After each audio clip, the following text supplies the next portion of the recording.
Na nossa análise de hoje, vamos explorar duas histórias bem distintas no mercado de ações. De um lado, a gente tem um caso de crescimento que, bom, não aconteceu como esperado e a empresa foi duramente punida, a PetroRecôncavo. Do outro, uma história de consistência, de valor, que parece que muita gente tem ignorado, o Banco ABC. A nossa missão aqui é entender o que o mercado está vendo e talvez o que ele pode estar deixando de ver em cada um desses casos. Exatamente. E é um contraste bem interessante, né? Na PetroRecôncavo, a gente tem uma empresa de commodity, sabe? Totalmente ligada às variações do petróleo. Mas o grande problema recente foi interno, foi de execução. Já no Banco ABC, é um negócio do setor financeiro, que, claro, depende da economia, mas que tem uma consistência assim quase cirúrgica. São duas teses de investimento completamente diferentes. Ok, então vamos começar pelo drama. O ponto de partida para a PetroRecôncavo é uma queda que chama muito atenção, né? Coisa de 70% na cotação desde o pico lá em 2022. O papel saiu de uns R$ 34 para perto de R$ 10, o que explica um movimento tão agressivo assim. Bom, são dois fatores principais que, juntos, criaram um cenário perfeito para essa queda. O primeiro é o mais óbvio, o cenário externo, o preço do petróleo.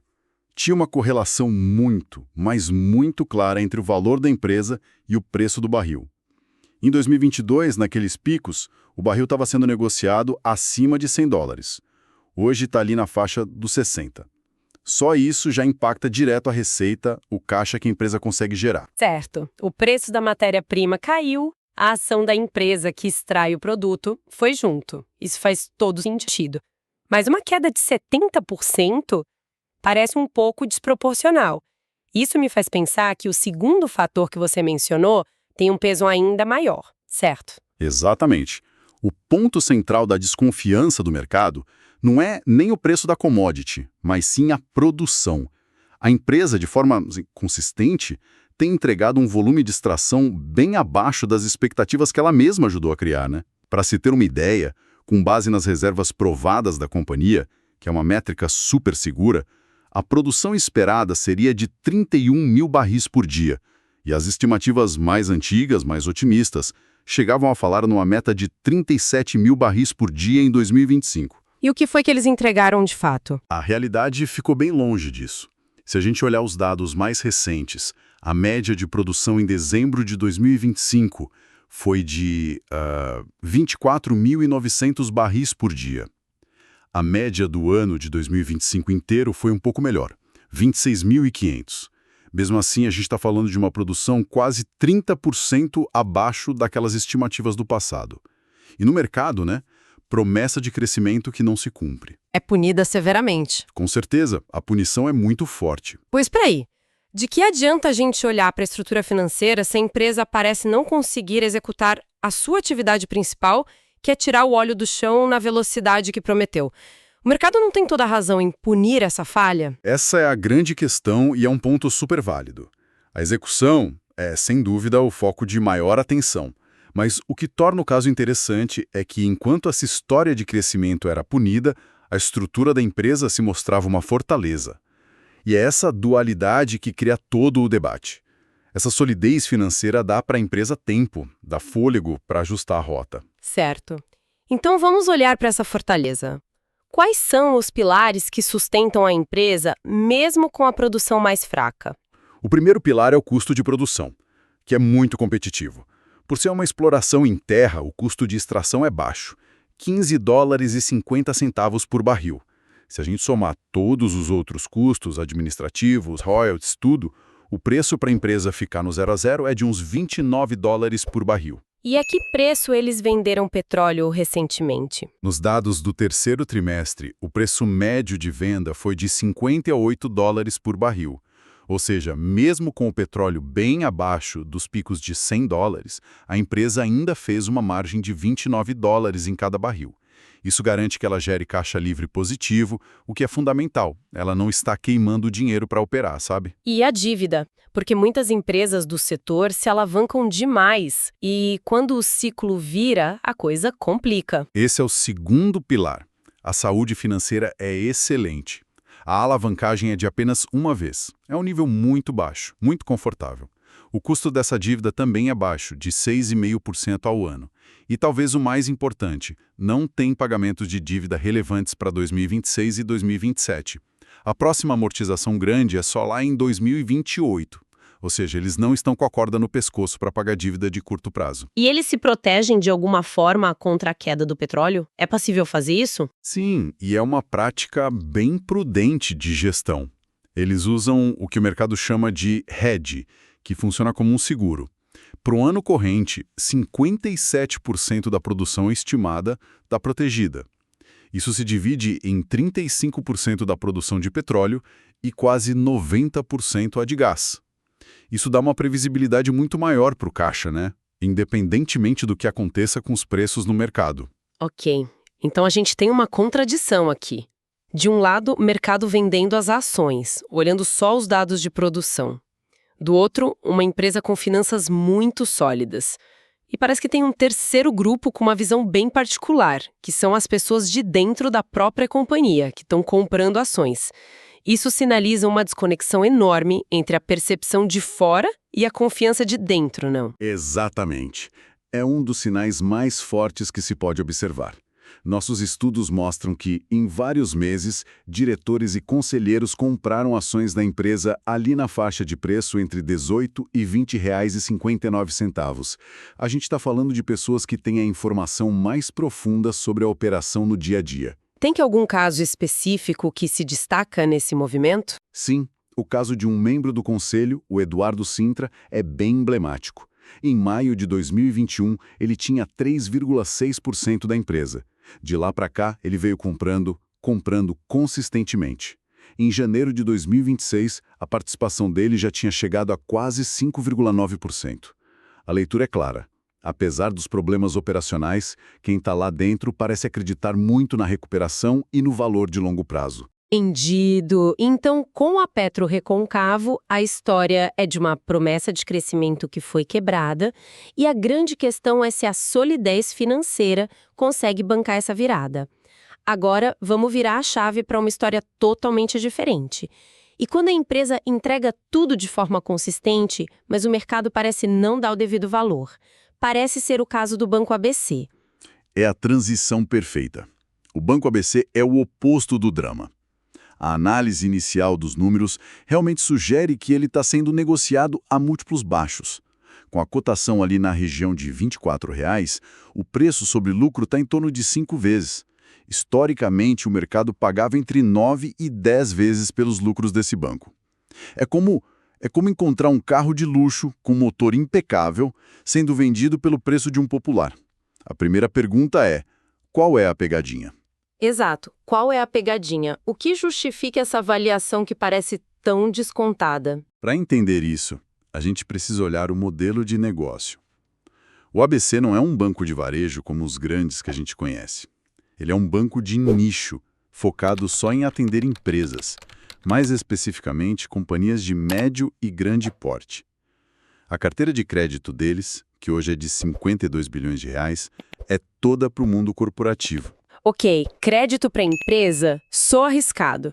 Se uma crise grande atinge um setor específico, sei lá, construção civil, por exemplo, o banco não fica super vulnerável? Essa é a preocupação natural. E é aí que entra a qualidade da gestão de risco deles. A diversificação da carteira é um ponto-chave, e os dados mostram que eles fazem isso muito bem. O agronegócio, que é muito resiliente, representa 23%. É a maior fatia. Depois vem energia, com 14%, construção, que você falou, tem 7%, comércio 7%, transporte e logística quase 7%, e vários outros setores com fatias menores. Essa pulverização impede que o banco quebre se o único setor da economia for mal. E o calote? A inadimplência é o grande fantasma de qualquer banco. Como eles se saem nisso? Esse é talvez o maior diferencial positivo deles. É o que mostra a qualidade na hora de escolher para quem emprestar. A taxa de inadimplência, que mede as operações com mais de 90 dias de atraso, é de apenas 0,6%. Para colocar em perspectiva, isso é um patamar baixíssimo. um dos menores de todo o sistema financeiro brasileiro. Eles têm um histórico de serem muito criteriosos. Então a operação parece ser de alta qualidade, sem pegadinhas aparentes. Vamos voltar para a avaliação. Como a gente traduz essa qualidade toda em um potencial de retorno para o investidor, considerando o preço de hoje? Podemos fazer uma conta simples. A projeção é de que o banco gere um lucro de R$ 1 bilhão este ano. O valor de mercado total da empresa é de 5,85 bilhões. Se o banco distribuir metade desse lucro para os acionistas, que é o que eles costumam fazer, o retorno em dividendos seria de 8,55% ao ano. Certo? 8,5% de retorno só em dividendos. E o que acontece com a outra metade do lucro? A outra metade é reinvestida no próprio negócio, para fazer ele crescer. E aqui entra um indicador importante, o retorno sobre o patrimônio, o ROI. O ROI do banco é de 15%. De forma simples, isso significa que para cada R$ 1 que os acionistas têm no banco, ele gera 15 centavos de lucro por ano. É uma medida de eficiência. Então, ao reinvestir metade do lucro com essa eficiência, a tendência é que a empresa cresça em torno de 7,5% ao ano. Então, se somarmos os dividendos com o potencial de crescimento. Exatamente. Somando os 8,5% de dividendos com os 7,5% de crescimento, a gente chega num retorno total potencial de quase 17% ao ano. É um retorno bem atrativo, principalmente para uma empresa com esse nível de consistência, né? Claro, vale sempre a ressalva que bancos menores, mesmo os de alta qualidade, podem ser vistos como mais arriscados que os grandes líderes do setor. Um dos gráficos que mais me impressiona quando a gente olha os materiais deles é o histórico de lucros. Parece literalmente uma escada, subindo degrau por degrau, ano após ano. É a analogia perfeita. A consistência é a marca deles. Os lucros são crescentes ao longo de muitos anos. A única queda relevante que a gente vê no histórico foi durante o período mais agudo da pandemia, o que é totalmente compreensível. Tirando esse ponto fora da curva, a trajetória é sempre de crescimento. E como os dividendos são uma parte do lucro, eles seguem a mesma lógica. São pagos semestralmente, com referência em junho e dezembro, o que gera um fluxo de renda bem previsível. E o crescimento desses dividendos ao longo do tempo foi relevante. Muito. Para você ter uma ideia, o volume de proventos pagos pela empresa cresceu quase 600% desde a abertura de capital. Isso dá uma média de 12% de crescimento ao ano. E o mais impressionante, se a gente descontar a inflação do período, o crescimento real dos proventos foi de 5,6% ao ano. Ou seja, o poder de compra que esses dividendos geram para o acionista vem crescendo de forma sólida, ano após ano. Ok, vamos amarrar tudo isso então. Fazendo uma síntese, a gente tem dois retratos muito distintos. De um lado, a PetroRecôncavo, uma empresa de commodity, punida por desafios operacionais, por não entregar o que prometeu, mas que, por baixo dos panos, tem uma estrutura financeira extremamente sólida e executivos apostando na virada com o próprio dinheiro. Perfeito. E do outro lado, o Banco ABC, um player de nicho, quase discreto, com uma carteira de crédito de altíssima qualidade, um histórico de consistência que parece um relógio suíço e uma avaliação que, pelos números, parece bem descontada, tanto em relação ao seu passado quanto ao seu potencial. Exatamente. E analisar esses dois casos levanta uma reflexão importante sobre como o mercado precifica narrativas diferentes. De um lado, uma empresa severamente penalizada por uma promessa quebrada, com o mercado talvez ignorando a sua resiliência financeira. Do outro, uma empresa com um histórico comprovado de execução e rentabilidade, que talvez ainda não tenha recebido a atenção que merece.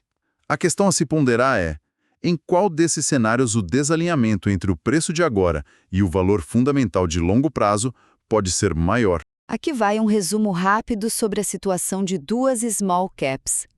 Olha, a gente está falando de duas empresas em situações bem diferentes, sabe?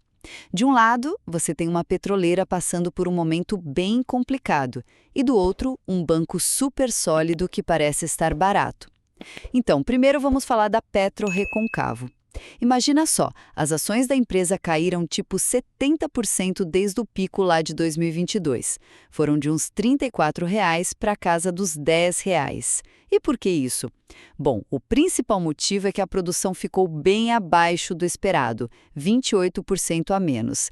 Mas olha que interessante, a empresa tem dívida baixa e custos que a mantém lucrativa. E tem um sinal bem forte de confiança, né? Os próprios diretores estão comprando ações consistentemente, ali na faixa de R$ 18 a R$ 21. Isso mostra que quem está lá dentro acredita numa recuperação. Agora vamos virar a chave e falar do Banco ABC. Aqui a história é outra, é sobre consistência. Ele é um banco focado em emprestar para empresas grandes e médias, e a carteira de crédito deles é de altíssima qualidade. A inadimplência é de só 0,6%, uma das menores do setor. Mas o que realmente chama atenção é o preço. Com a ação ali perto dos R$ 24, o banco está negociando a um preço sobre lucro de 5,4%. Só para você ter uma ideia, a média histórica dele é entre 9 e 10, ou seja, está bem abaixo. Resumindo, PetroReconcavo é um caso de possível recuperação, mas com seus riscos, claro. Já o Banco ABC se destaca pela solidez e por um preço que parece bem interessante. Esse estudo não constitui nenhum serviço de análise ou recomendação. Este é o mercado de renda variável, bolsa de valores, onde o risco é inerente, toda e qualquer decisão é de cada investidor. Um abraço e até a próxima.